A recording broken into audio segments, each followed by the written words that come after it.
Hello friends, welcome to Surya kitchen. இன்றைக்கி வீடியோவில் ஊற வச்சு மாவரைக்காமல் ரொம்ப ஈஸியாக 10 நிமிஷத்தில் நல்ல பஞ்சு மாதிரி சுவையான இனிப்பு பணியாரம் எப்படி செய்கிறதுன்னு தாங்க பார்க்க போகிறோம். டீ போடுற நேரத்தில் செஞ்சிடலாம். கண்டிப்பாக அதை ட்ரை பண்ணி பாருங்கள். இப்போது இந்த பணியாரம் எப்படி செய்கிறதுன்னு பார்க்கலாம். அதுக்கு முதல்ல ஸ்டவ்வில் ஒரு பாத்திரம் வச்சுட்டு இதில் 3/4 கப் அளவுக்கு வெல்லம் சேர்த்துக்கலாம். இது கூட அதே கப்பில் 1/4 கப் அளவுக்கு தண்ணி சேர்த்துக்கலாம். சேர்த்துட்டு இதை கரைச்சி எடுத்துக்கலாம். நீங்கள் வீட்டில் இருக்க ஏதாவது ஒரு கப்போ இல்லை டம்ளரோ அளவுக்கு எடுத்துக்கோங்க.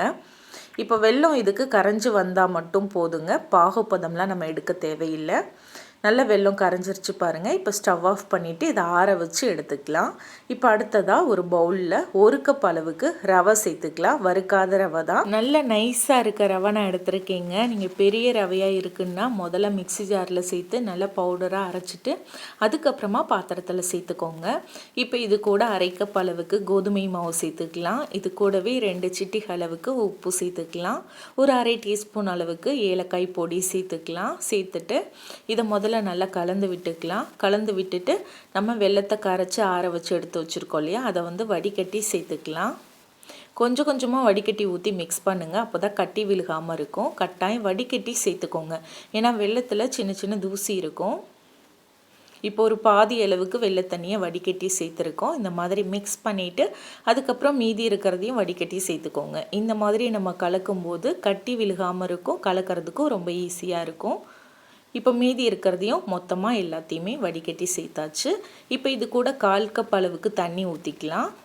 தண்ணியுமே நீங்கள் கொஞ்சம் கொஞ்சமாக ஊற்றி மிக்ஸ் பண்ணுங்கள். ஒரு தோசை மாவு பதத்துக்கு இதை நம்ம மிக்ஸ் பண்ணி எடுக்கணும். ரொம்ப தண்ணியாக இருக்கக்கூடாதுங்க. இப்போ ஒரு 1/4 கப் அளவுக்கு தண்ணி ஊற்றி நல்லா மிக்ஸ் பண்ணியாச்சு பாருங்கள், கட்டி இல்லாமல். இப்போ இதில் மறுபடியும் நம்ம ஒரு 1/4 கப் அளவுக்கு தண்ணி ஊற்றிக்கலாம். மாவு ரொம்ப கெட்டியாக இருக்கு இல்லையா, அதனால் இன்னும் ஒரு 1/4 கப் தண்ணி சேர்த்துக்கலாம். சேர்த்துட்டு மறுபடியும் நல்லா மிக்ஸ் பண்ணிக்கலாம். இப்போ இதை நல்லா மிக்ஸ் பண்ணியாச்சுங்க. இது ஒரு 5 நிமிஷம் மட்டும் நம்ம ஊற வச்சு எடுத்துக்கலாம். ரொம்ப நேரம் ஊற தேவையில்லை. 5 நிமிஷம் மட்டும் இருந்தால் போதும். ரவைங்கிறதுனால ஒரு 5 நிமிஷம் ஊற வச்சுட்டு அதுக்கப்புறம் செஞ்சோம்னா எந்த ரெசிபியாக இருந்தாலுமே சூப்பராக வருங்க. இப்போ இது கூட 1/4 கப் அளவுக்கு தேங்காய் துருவல் சேர்த்துக்கலாம். கூடவே 1/4 டீஸ்பூன் அளவுக்கு ஆப்ப சோடா சேர்த்துக்கலாங்க. சேர்த்துட்டு மறுபடியும் ஒரு 1/4 கப் அளவுக்கு தண்ணி சேர்த்துக்கலாம். சேர்த்துட்டு இதை நல்லா மிக்ஸ் பண்ணிக்கலாம். இது ரொம்ப தண்ணியாக இருக்கக்கூடாதுங்க. கொஞ்சம் மாவு கெட்டியாக தான் இருக்கணும். இப்போ இன்னும் ஒரு 1/4 கப் அளவுக்கு தண்ணி சேர்த்துருக்கேன். மொத்தமாக நம்ம 1 கப் தண்ணி இதுக்கு சேர்த்துருக்கோம். இப்போ பாருங்கள், மாவுடைய பதம் இந்த மாதிரி தான் இருக்கணும். எடுத்து விடும்போது நல்லா விழுகணும். இப்போ நம்ம பணியாரம் ஊற்றிடலாம். அதுக்கு அடுப்பில் பணியாரக்கல்லை சூடு பண்ணிக்கோங்க. ஒவ்வொரு குழிலையும் கொஞ்சம் கொஞ்சமாக நெய் சேர்த்துக்கோங்க. நெய் நல்லா சூடானதுக்கப்புறமா மாவு எடுத்து இந்த மாதிரி ஒரு 3/4 வாசி அளவுக்கு மட்டும் குழியில் சேர்த்துக்கோங்க. ரொம்ப ஃபுல்லாக சேர்த்துட்டா வெந்து வர்றதுக்கு ரொம்ப லேட் ஆகும். அதனால் ஒரு 3/4 வாசி சேர்த்தோம்னா சீக்கிரமாக வெந்துடும். இப்போ எல்லா குழிலையும் மாவு சேர்த்தாச்சு. ஒரு மூடி போட்டு மேல் மாவு வேக விட்டுறலாம்.